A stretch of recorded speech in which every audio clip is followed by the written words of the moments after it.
हर हर महादेव सभी को। जय श्री हरि विष्णु। सृष्टि के पालनहार भगवान विष्णु को जगत पिता भी कहा जाता है। जब कभी ब्रह्मांड में कोई विपत्ति आती है तो भगवान विष्णु अपने भक्तों की उस विपत्ति का हरण करने से नहीं चूकते। भगवान विष्णु ऐसे इकलौते भगवान हैं जो अपने भक्त की भक्ति से नहीं चूकते और अपने भक्तों पर सदैव अपनी कृपा बरसाते हैं। ऐसे श्री विष्णु के कृपावान भक्त अत्यंत धन्य हैं। उनके आराध्य भगवान भी उन्हें बहुत स्नेह करते हैं। भगवान विष्णु ने समय समय पर विभिन्न अवतार लेकर जगत का कल्याण किया है।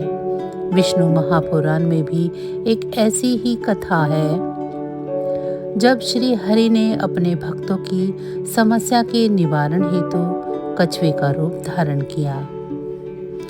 विष्णु भगवान के इस अवतार की कथा अत्यंत रोचक है। तो आइए जानते हैं भगवान विष्णु के कूर्मा अवतार की कथा। नरसिंह पुराण के अनुसार कूर्मा अवतार द्वितीय अवतार है, जबकि भागवत पुराण के अनुसार 11वां अवतार।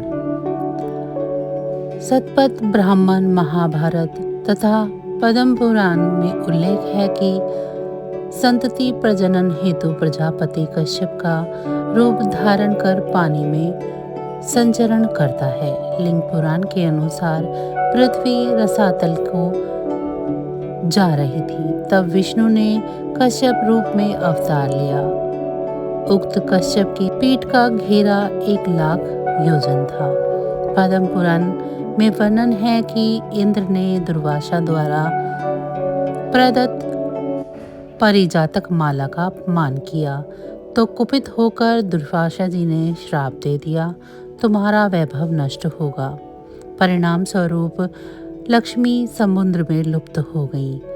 तत्पश्चात विष्णु के आदेश अनुसार देवताओं तथा असुरों ने लक्ष्मी को पुनः प्राप्त करने के लिए मद्राचल की मथानी तथा वासुकी की डोर बनाकर क्षीर सागर का मंथन किया।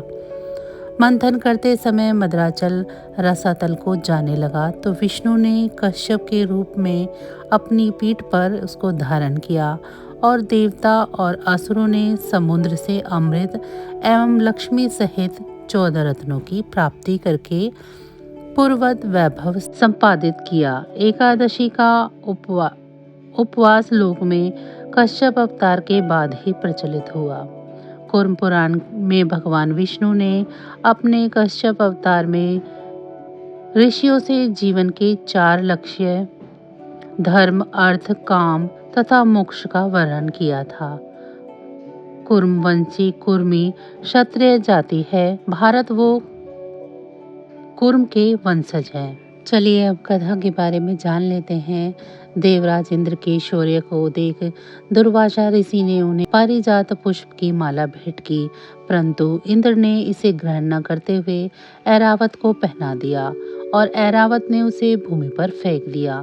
दुर्वासा ने इससे क्रोधित होकर देवताओं को श्राप दे दिया। दुर्वासा के श्राप से देवताओं पर अभिशाप के कारण देवताओं ने अपनी शक्ति खो दी। इससे अत्यंत निराश होकर वे ब्रह्मा जी के पास मार्गदर्शन के लिए पहुंचे। उन्होंने देवताओं को भगवान विष्णु से संपर्क करने को कहा। विष्णु ने उन्हें यह सलाह दी कि वे क्षीर सागर का मंथन करें और उससे अमृत मिलेगा। इस अमृत को पीने से देवों की शक्ति वापस आ जाएगी और वे सदा के लिए अमर हो जाएंगे। इस विशाल कार्य को मंदर पर्वत और नागराज वासुकी के सहारे से ही किया जा सकता था, जहां पर्वत को मथेनी का डंडा और वासुकी को रस्सी के समान उपयोग किया जाएगा।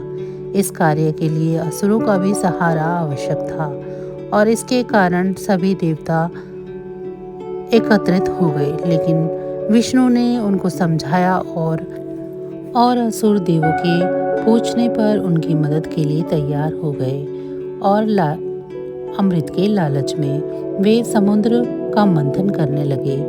जहाँ एक तरफ असुर थे और दूसरी तरफ देव थे। लेकिन इस मंथन करने से एक घातक जहर निकलने लगा, जिससे घुटन होने लगी और सारी दुनिया पर खतरा आ गया। लेकिन भगवान महादेव बचाव के लिए आए और उस जहर का सेवन किया और अपने कंठ में उसे बरकरार रखा, जिससे उनका नीलकंठ नाम पड़ा। मंथन जारी रहा, लेकिन धीरे धीरे पर्वत डूबने लगा। तभी भगवान विष्णु कूर्म अवतार में अवतरित हुए। एक विशाल कछुए का अवतार लिया ताकि अपनी पीठ पर पहाड़ को उठा सकें। उस कछुए के पीठ का व्यास 1,00,000 योजन था। कामधेनु जैसे अन्य पुरस्कार समुद्र से प्रकट हुए और धन्वंतरी अपने हाथों में कलश के साथ प्रकट हुए। इस प्रकार से भगवान का कूर्म अवतार हुआ। तो बस आज की जानकारी इतनी ही थी। फिर मिलेंगे हम आपको ऐसी ही किसी अन्य जानकारी के साथ अगली वीडियो में। तब तक अगर आपको मेरी ये जानकारी अच्छी लगी है तो वीडियो को लाइक करें। चैनल को अभी तक सब्सक्राइब नहीं किया है तो चैनल को सब्सक्राइब कर लें और कमेंट बॉक्स में मुझे ज़रूर बताएं कि आप सभी को मेरी ये जानकारियाँ कैसी लग रही हैं। इसी के साथ भगवान भोलेनाथ की कृपा दृष्टि आप सभी पर सदैव बनी रहे। आप सभी का बहुत बहुत धन्यवाद। जय श्री हरि विष्णु।